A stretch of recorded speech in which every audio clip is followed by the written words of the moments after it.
Assalamualaikum warahmatullahi wabarakatuh. Di sini saya dan teman-teman saya akan mempresentasikan salah satu tema yang pernah dijelaskan oleh Bapak Fadil Lukman dengan judul Semantik Al-Quran dan Weltan Saung. Di sini beranggotakan yang pertama Milati Hanaul Askia, kedua Umi Maghfirah, ketiga Anna Nur Azizah, dan yang keempat saya sendiri, Arum Nur Febriani. Dalam tema kali ini, kami akan membahas 4 subtema. Yang pertama, semantik Al-Quran, kemudian keterpaduan konsep-konsep individual, yang ketiga makna dasar dan makna relasional, dan yang terakhir adalah kosakata dan weltan saung.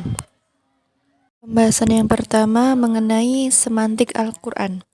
Sebelumnya, kami memakai referensi buku Relasi Tuhan dan Manusia karya Toshihiko Izutsu.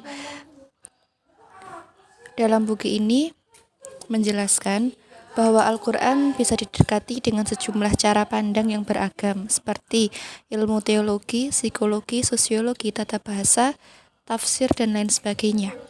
Dan dengan cara itu, Al-Quran menunjukkan sejumlah perbedaan, tetapi merupakan aspek yang sama-sama pentingnya. Jadi, penting bagi kita untuk memahami secara jelas relevansi metodologi semantik untuk kajian Al-Quran. Namun sayang sekali, apa yang disebut dengan semantik sekarang ini adalah susunan rumit yang sangat membingungkan. Sangat sulit bagi seorang di luar disiplin linguistik untuk mendapatkan gambaran secara umum seperti apa semantik itu. Hal ini karena kenyataannya bahwa semantik, sebagaimana ditegaskan pengertian etimologisnya, yakni merupakan ilmu yang berhubungan dengan fenomena makna dalam pengertian yang lebih luas dari kata. Dengan kata lain, kita tidak memiliki kesatuan bentuk ilmu semantik yang rapi dan teratur. Semua yang kita punyai adalah sejumlah teori tentang makna yang beragam. Dan dalam pembahasan buku ini, yang dimaksudkan adalah semantik merupakan kajian analitik terhadap istilah-istilah kunci suatu bahasa dengan suatu pandangan yang akhirnya sampai pada pengertian konseptual Weltanschauung atau pandangan dunia masyarakat yang menggunakan bahasa itu. Tidak hanya sebagai alat bicara dan berpikir, tetapi yang lebih penting lagi, pengkonsepan dan penafsiran dunia yang melingkupinya. Semantik dalam pengertian itu adalah semacam Weltanschauung leher. Kajian tentang sifat dan struktur pandangan dunia sebuah bangsa saat sekarang atau pada periode sejarahnya secara signifikan, dengan menggunakan alat analisis metodologi terhadap konsep-konsep pokok yang telah dihasilkan untuk dirinya sendiri dan telah mengkristal ke dalam kata-kata kunci bahasa itu. Dan sekarang mudah sekali untuk melihat bahwa kata Al-Quran dalam frasa semantik Al-Quran harus dipahami hanya dalam pengertian Weltanschauung Al-Quran atau pandangan dunia Qurani, yaitu dengan kata lain visi Qurani tentang alam semesta.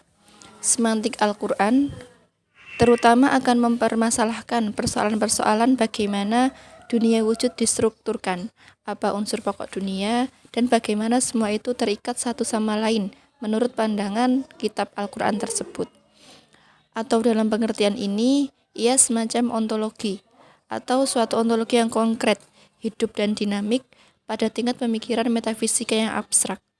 Analisis semantik ini akan membentuk ontologi wujud dan eksistensi pada tingkat konkret sebagaimana tercermin pada ayat-ayat Al-Quran itu sendiri. Tujuannya adalah memunculkan tipe ontologi hidup yang dinamik dari Al-Quran dengan penelaahan analitis dan metodologis terhadap konsep-konsep pokok, yaitu konsep-konsep yang tampaknya memainkan peran menentukan dalam pembentukan visi Qur'ani terhadap alam semesta. Terdapat 3 prinsip semantik menurut Toshihiko Izutsu. Prinsip pertama yaitu keterpaduan konsep-konsep individual. Prinsip yang pertama ini dapat dipahami bahwa makna kata itu muncul dari perpaduannya dengan kata-kata lainnya. Makna atau pesan dari suatu kata itu muncul dari hubungannya dengan kata-kata yang lain. Dengan arti lain, yaitu makna dari suatu kata akan bisa dideteksi dengan memperhatikan kata-kata di sekitarnya, dengan tanpa meninggalkan perhatian terhadap makna asli yang ada di dalamnya. Dalam mengkaji semantik Al-Quran, kita harus mengidentifikasi hubungan antar kata dan konsep apa yang akan dimunculkannya, karena salah satu ciri khas dari bahasa Al-Quran adalah penggunaan kosakata Arab yang telah ada, namun dalam struktur yang baru. Kata Alkitab misalnya, makna dasarnya baik yang ditemukan di dalam maupun di luar Al-Quran sama.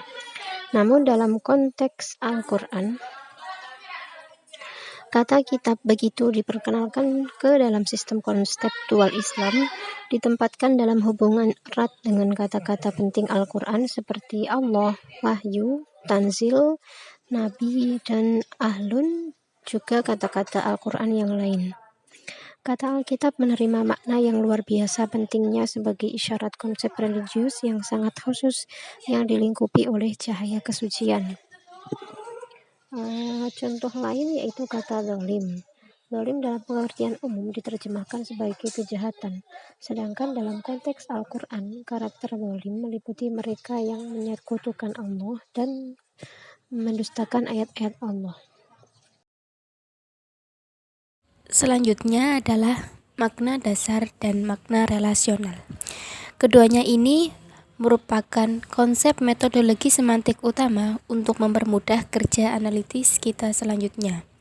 Dalam buku Relasi Tuhan dan Manusia karya Toshihiko Izutsu, di situ menjelaskan bahwa makna dasar ialah sesuatu yang melekat pada kata itu sendiri, yang selalu terbawa dimanapun kata itu diletakkan. Sedangkan makna relasional adalah sesuatu yang konotatif, yang diberikan dan ditambahkan pada makna yang sudah ada dengan meletakkan kata itu pada posisi khusus dalam bidang khusus, berada pada relasi yang berbeda dengan semua kata-kata penting lainnya dalam sistem tersebut. Secara singkatnya, makna dasar adalah makna yang selalu melekat dengan kata, sedangkan makna relasional adalah makna tertentu yang muncul dalam pemakaian kata ketika berelasi dengan kata lain. Jadi ketika ada kata disandingkan dengan kata kemudian saling berelasi dan memunculkan makna tertentu, maka makna tersebut dinamakan dengan makna relasional, makna yang baru yang berbeda dengan makna dasar. Di sini contohnya adalah kata aro yang memiliki makna dasar melihat. Nah, kata aro ini jika masuk dalam sebuah teks dan berelasi dengan kata lain, maka akan ditemukan beberapa makna yang berbeda dengan makna dasarnya. Contohnya yang terdapat dalam Quran Surah Al-Baqarah ayat 260. Ayat itu berbunyi, Wa idh qala Ibrahimu rabbi arini kaifa tuhil mauta. Dimana di situ Nabi Ibrahim ingin tahu cara menghidupkan orang atau hewan yang sudah mati. Nah, kata arini di situ berubah maknanya menjadi tunjukkanlah. Dalam konteks ayat ini, kata arini berelasi dengan kata setelahnya, yaitu kata kaifa, di mana kata kaifa itu merupakan kata untuk bertanya atau yang memiliki arti bagaimana. Nah, tentunya di sini Nabi Ibrahim meminta untuk diajari bagaimana caranya menghidupkan makhluk yang sudah mati. Jadi, dalam makna relasionalnya, kata aro ini berubah menjadi makna tunjukkanlah. Arini kaifa, tunjukkanlah kepadaku bagaimana. Nah, akan tetapi makna dasarnya yaitu melihat masih ada. Atau di situ makna tunjukkanlah itu menyimpan kata melihat atau perlihatkanlah kepadaku.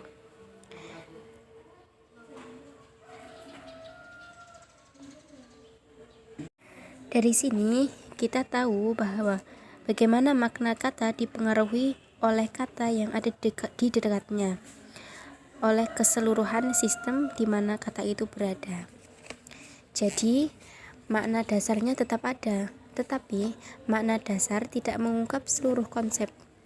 Maka dari itu, untuk mengungkapkannya diperlukan makna relasional. Hal ini dikarenakan kata dasar lebih memiliki makna yang mampu memancing asumsi banyak pihak untuk menyalahartikannya, sehingga makna relasional sangat diperlukan untuk meluruskan arti yang terdapat di dalamnya. Selanjutnya, saya akan menjelaskan tentang kosakata dan Weltanschauung. Sebelum membahas tentang kosakata, saya di sini akan menjelaskan terlebih dahulu apa itu Weltanschauung. Metode analisis semantik dalam kajian Al-Quran menurut Toshihiko Izutsu, ia beranggapan semantik bukanlah analisis sederhana terhadap struktur bentuk kata maupun kajian terhadap makna asli yang melekat pada bentuk kata tersebut. Jadi, analisis semantik merupakan kajian analitik terhadap istilah-istilah kunci suatu bahasa dengan suatu pandangan yang akhirnya sampai pada pengertian konseptual Weltanschauung atau pandangan dunia masyarakat yang menggunakan bahasa tertentu. Adapun istilah Weltanschauung biasa disebut visi Al-Quran terhadap alam semesta. Pandangan Izutsu ini tidak hanya sebatas alat bicara dan berpikir, tetapi lebih pada perkonsepan dan penafsiran dunia yang melengkapinya. Selanjutnya saya akan menjelaskan tentang kosakata. Apa itu kosakata? Kosakata menurut Izutsu ialah kata-kata yang berhubungan satu sama lain dalam hubungan rangkap hingga membentuk sejumlah wilayah tumpang tindih. Pendek kata, kosakata adalah struktur multistrata yang mana strata-strata dibentuk secara linguistik oleh kelompok-kelompok medan kunci yang diberi nama semantik. Lantas, ternyata ada yang berkaitan dengan kosakata. Yang berkaitan dengan kosakata itu ada 3. Yang pertama, kata kunci. Yang kedua, kata fokus. Yang ketiga, medan semantik. Untuk yang pertama adalah kata kunci. Kata kunci ialah kata-kata yang memainkan peranan sangat penting dalam menentukan susunan struktur konseptual dasar pandangan dunia Al-Quran. Yang kedua, kata fokus. Kata fokus ialah kata kunci penting yang secara khusus menunjukkan dan membatasi bidang konseptual yang relatif independen dan berbeda dalam keseluruhan kosakata yang lebih besar. Kata fokus juga merupakan pusat konseptual dari sejumlah kata kunci. Dan yang terakhir ialah medan semantik. Medan semantik ialah wilayah yang dibentuk oleh beragam hubungan antar kata-kata dalam sebuah bahasa atau nama dari kelompok-kelompok kata-kata kunci.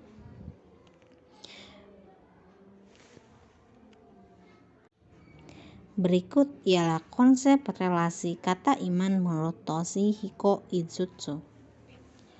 Di dalam diagram tersebut ada kata iman, Allah, syukur, tasdik, dan Islam. Konsep relasi kata iman menurut Toshihiko Izutsu dalam diagram tersebut, kata iman merupakan kata-kata fokus yang menguasai medan khususnya sendiri. Sedangkan kata Allah, syukur, tasdik, Islam ialah kata-kata kunci yang mengelilingi kata fokus, yang mempengaruhi permaknaan kata tersebut, hingga dapat membentuk bidang yang sangat signifikan dalam keseluruhan kosakata Al-Quran. Nah, keseluruhan dari konsep-konsep tersebut disebut medan semantik. Perkumpulan dari beberapa kata-kata penting atau kata kunci yang terpusat pada kata fokus dan menyatakan seluruh komponen kata yang merupakan konsep-konsep independen. Sekian yang dapat kami sampaikan. Jika terdapat kesalahan dan kekurangan, kami mohon maaf yang sebesar-besarnya. Semoga apa yang kami presentasikan mengenai ringkasan materi tentang semantik Al-Quran dan Weltanschauung dari buku Relasi Tuhan dan Manusia karya Toshihiko Izutsu dapat memenuhi nilai tugas ujian akhir semester ini. Semoga yang sedikit bermanfaat. Wassalamualaikum warahmatullahi wabarakatuh.